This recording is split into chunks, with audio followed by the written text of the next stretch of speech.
What's going on, Big Blue Nation? Will Turpin, UK Superfan here. On today's video, we're going to preview the upcoming Kentucky game, which is Saturday down in Starkville, Mississippi, where the Kentucky Wildcats will take on the Mississippi State Bulldogs. This is going to be a 6 o'clock start time on Saturday and will be televised on the SEC Network. Just a little bit of news here around the program. Obviously, we had a little scrimmage the other night against Transy, trying to get a little bit more practice time in, where we've had some games that have gotten canceled.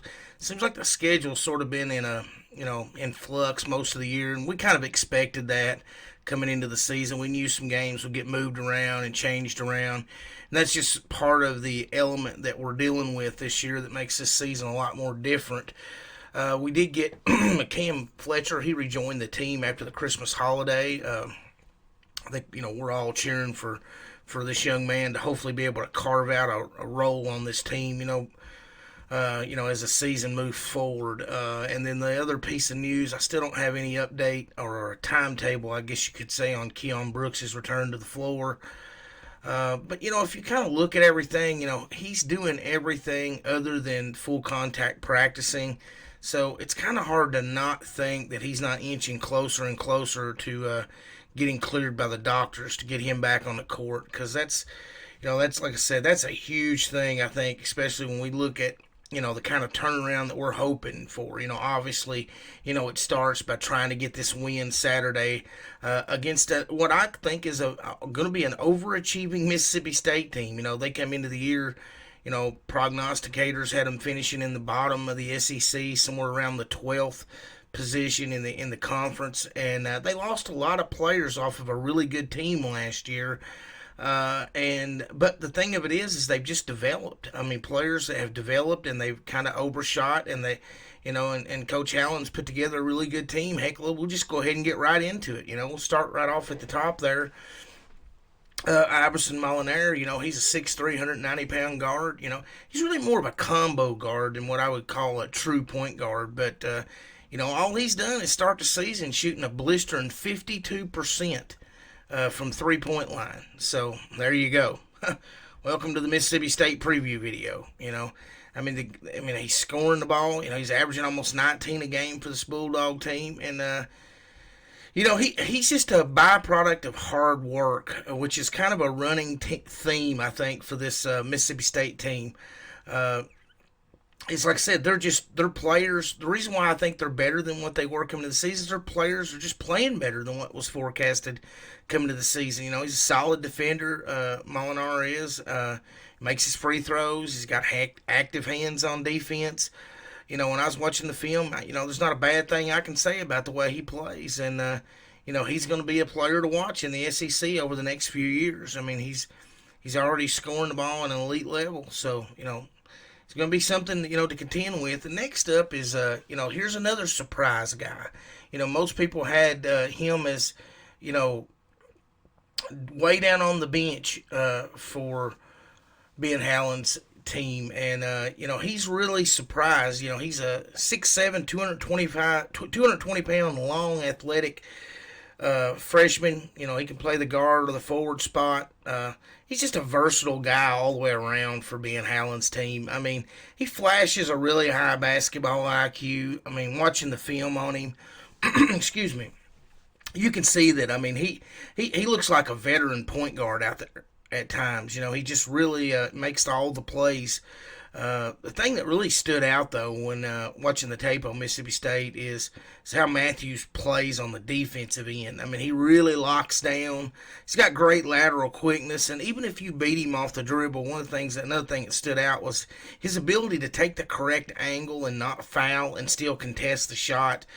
He's just a really, really solid defensive player, and he doesn't score a lot. He doesn't take a lot of shots for Ben Howland, but that's a credit to the way Howland has coached his team, because he gets his players to play to their strengths and really hides the weaknesses extremely well. And that's another running theme for why Mississippi State has looked really good early on in the year. Next up, though, you see him there, DJ Stewart Jr. He's a 6'6", 205-pound redshirt sophomore. He's another guy that Mississippi State's just developed. I mean, he's an insanely hard worker. He's taken a much bigger step, you know, coming into this year than what any of the pundits, had predicted for him.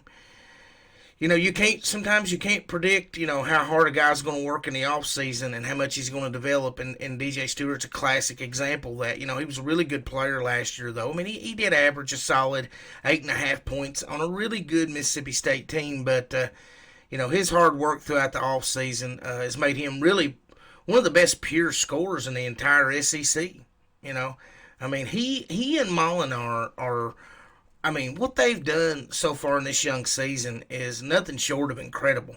I mean, all they've done is combine for 33 out of 67 from the three-point line. Yeah, you heard that right. 33 out of 67 from the three-point line. That's a nice little tidy 49.25% from long range. Stewart averages 18.2 a game, and, if Kentucky's going to win this game Saturday, I mean, they're going to have to slow down DJ Stewart. I mean, him and Molinar, I mean, between the two of them, I mean, are just they're if you let these guys go in here and score 40 points, it's going to be a long day. It's probably going to be hard to win this game, just straight up. Mississippi State is they look like on film that they're executing better and better each game. And not only that, but their defense is also getting really, really good. And I thought it was really good against Georgia. We'll get into a little bit more of that down on the video here. But down in the paint, they've got 6'10", 245-pound redshirt sophomore Toulouse Smith, averaging 13 points, 9 boards a game. Just a solid guy. He blocks shots. He alters a lot of shots. That's the thing is he and his front court mate down there, Abdul Adu, I mean, they just, if they're not blocking the shot, they're altering the shot. And that's that's just the thing with those two guys is, they don't run a lot of plays for Smith. But he's an elite offensive rebounder. I mean, he's averaging almost 4 offensive boards a game. And if you look at the film on Mississippi State, it seems like the ball is just constantly in his hands around the rim. And almost every time he's just putting it in for 2 points. Offensive rebound, put in 2 points. And it's those easy baskets that, can really help a team, especially maybe if they're, struggling, maybe having a little stretch where they're having trouble scoring. Getting those easy baskets can reignite a team. And, that's really what Toulouse Smith has done early on in the season. Is he's just been so active in and around the rim for this Bulldogs team. And as I said, his front court mate there, Abdul Adu, he's 6'11", 255 pound. That's a grown man right there, redshirt senior. He's had one heck of a career at Mississippi State. I mean, he come into this year 6th on the all-time list. For shot blocks in school history at Mississippi State. And, he's just another guy with running theme. He's in his 4 years down there, he's just overshot expectations. He come into Mississippi State, not heralded, not a lot, like I said, not a lot of expectations and just hard work. I mean, he's found himself, having one heck of a career. I mean, he's probably going to finish up, as not only one of the top shot blockers, but he's probably going to be one of the top 15 all-time rebounders in that school's history. He just, if there's one knock on him, sometimes he can be too aggressive, and he can get into foul trouble some. But the young man has, he's really puts a lot of effort out every game for the Bulldogs. And next up off the bench was. This is the kind of kid I wish we had at Kentucky. I'll just start off by that. One of my most fun guys to watch when I scouted this team, Davion Smith. He's a 6'1" freshman guard. UK fans, I'll go ahead and tell you, you'll want to probably remember this kid's name because he's going to be a thorn in Kentucky's side for probably the next 4 years.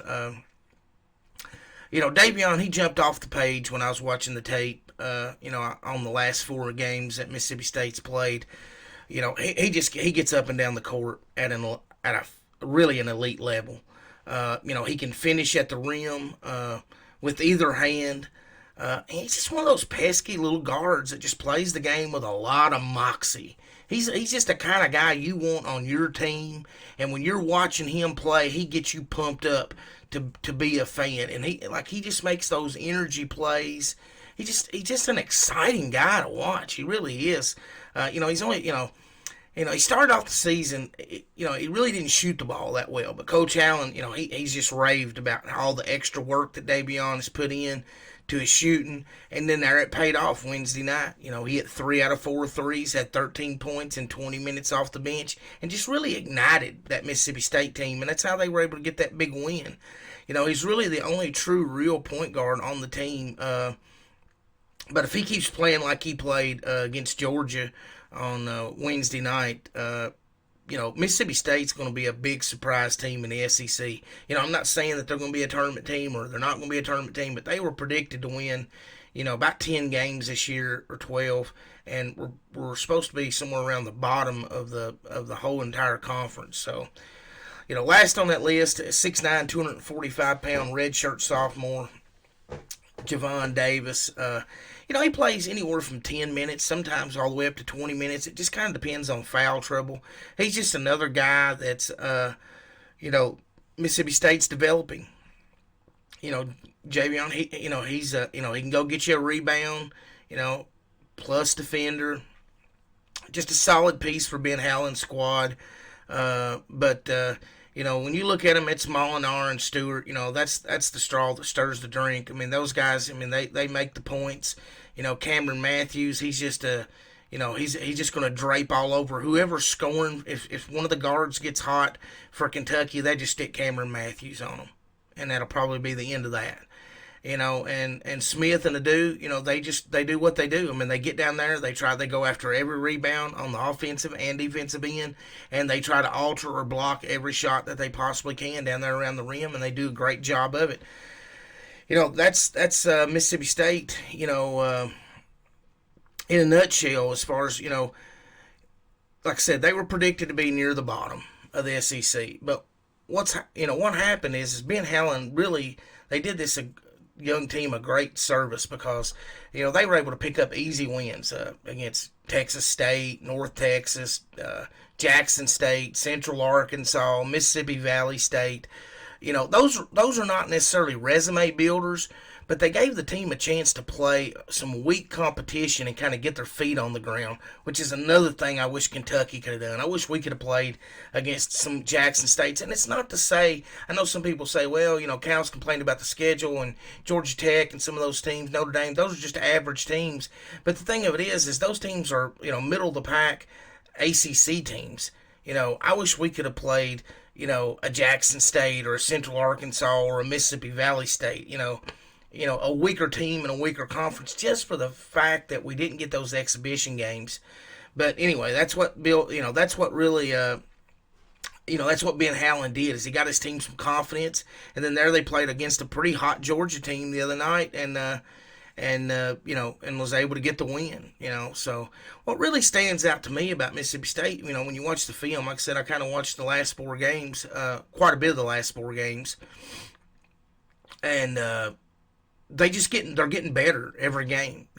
If you look at one game, and I'd write down notes, mistakes that they were making, and that was trying to look at ways that Kentucky could possibly have an advantage, and then that seemed like I'd watch the next game and those same mistakes was just getting corrected.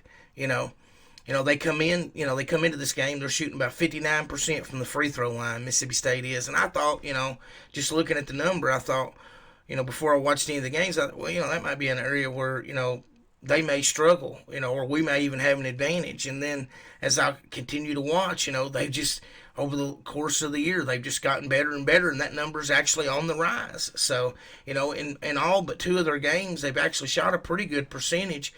It was just 2 of the games that they shot the most free throws in. They shot poorly, and that subbed, that made the percentage drop down quite a bit. But most of the other games, they've been up around 70%. So, Ben Howland, he just does a really good job coaching this team. Like I said, he hides the weaknesses, gets the players to play at their strengths. They don't have guys that can't shoot from the outside, shooting from the outside. If they make a mistake or turn the ball over, it's usually them just trying to be aggressive and make a play. So there's not a ton of weaknesses. Now, the competition level is definitely going to be increased. Obviously when you play Kentucky, but they've also played Dayton, who's pretty decent. Played a close game with them, and like I said, Georgia was playing really good, and they were able to beat Georgia. On Wednesday night. So Mississippi State's got a quality squad. I think when you start looking at our team, I don't know who's going to start. I mean, I put this lineup up here. I don't know really how much Terrence Clark has practiced this week. I don't really know. Coach Justice did the presser before the game, and he never really indicated, how much Clark has been. So I mean, he may be back in the starting lineup. I really don't know exactly what's going on. Of course, there's been a lot of talk about maybe Dante Allen playing a little bit more of this game if Clark's still banged up. And I guess that's a possibility. Now, the only problem is Dante is, he's looked really, really bad on defense on tape. As far as just not understanding where he needs to go. So, I mean, we definitely, obviously, we need offense. We need shooters. So if Dante can hit some shots, make some buckets, it would be a huge asset. So, I mean, let's hope that he's figured out what he needs to do to be able to stay on the floor from a defensive standpoint, because we know he comes in, as a heralded shooter, and I hope, that he just doesn't have too much pressure on him, because, this is a tough spot where, so many people have wanted to see him get minutes, and we're all cheering for him. Heck, we're cheering for all these guys. It's this is a kind of an unparalleled season, and something that hardly any of us could have ever thought would have happened, but it's just 2020 was just a weird year. Now we turn the page over to 2021, and hopefully that turning the page will be turning the page for this Kentucky team that's put a lot of work in over the last few weeks to try to get right and get better. And they've got it to do. Because, like I said, I think Mississippi State's a quality team that's got some players that Kentucky is, going to have to deal with. DJ Stewart and Molinar, like I said, just those two guys alone, are putting in almost 40 points a game. So it's, it's definitely a formidable challenge to go on the road to Starkville. But, honestly, I have no idea what to expect. Like I said, we don't know. I mean, we know Jacob Toppin's been playing better. Lance Ware gives you everything he's got. But at some point, for this team to really do well, we've got to be able to consistently score the ball. And it's not even about any individual players. Like obviously Brandon Boston, Isaiah Jackson, we had high expectations. We saw what Olivier Sarr did at Wisconsin at Wake Forest against top competition. He was a standout in that conference at the center spot. And it's just obviously not materialized early on in the year for us. But like I said, it really doesn't matter about the individual pieces or who's on the floor. What it really boils down to is Kentucky just can't go 8 and 9 minute stretches without scoring the ball. I mean, that's what's cost us the Carolina game. That's what's cost us the Louisville game. So if you look at how bad this team has played on offense, they've actually played really good on defense, because they were in the Carolina game and the Louisville game right to the very end. And despite going massive stretches without scoring a single basket. So that's what has to change. I mean, if there's one thing that has to change, it doesn't matter what players are on the floor, what the names are that are scoring the points. What the bottom line is you can, when you look at their 40-minute sequence of the game, you just cannot look down and see 6, 7, and 8 and 9 minute stretches with no baskets. You're just not going to beat any decent team in Division I. It's just not going to happen. So that's what I really hope that we see. I'd like to see us play. I thought we played 40 minutes of defense the other day. I think that the effort is pretty solid. I see people diving on the floor. The only thing that this team really, really needs to just see a massive improvement in is just consistency on offense. We've got to find a way to get to 71, 72, 73 points. We've got to get there. If we do that, we're going to start winning a whole lot of basketball games. Big Blue Nation, I keep saying over and over, better days are coming, and we just have to believe that. And even if it doesn't happen this season, it may or may not. I don't know. I don't have a crystal ball. I don't know, but like I said, when we say it, we've been saying it every video. When you cut into our skin, we bleed blue. You know, we support our guys, we cheer on our guys, and if one season don't work out the way we want us to, then oh well. We've been fairly blessed as a fan base to win a whole bunch of games over the last, you know, several years, and I hope that this game against Mississippi State is is a game that we can grind it out and tough it out and look better and look more enjoyable, more pleasurable to watch, and we can pull this win out. That's what I'm really hoping for, Big Blue Nation. Again, if you have not subscribed to the channel, go ahead and do so. If you like the videos that I'm putting out here, I try to.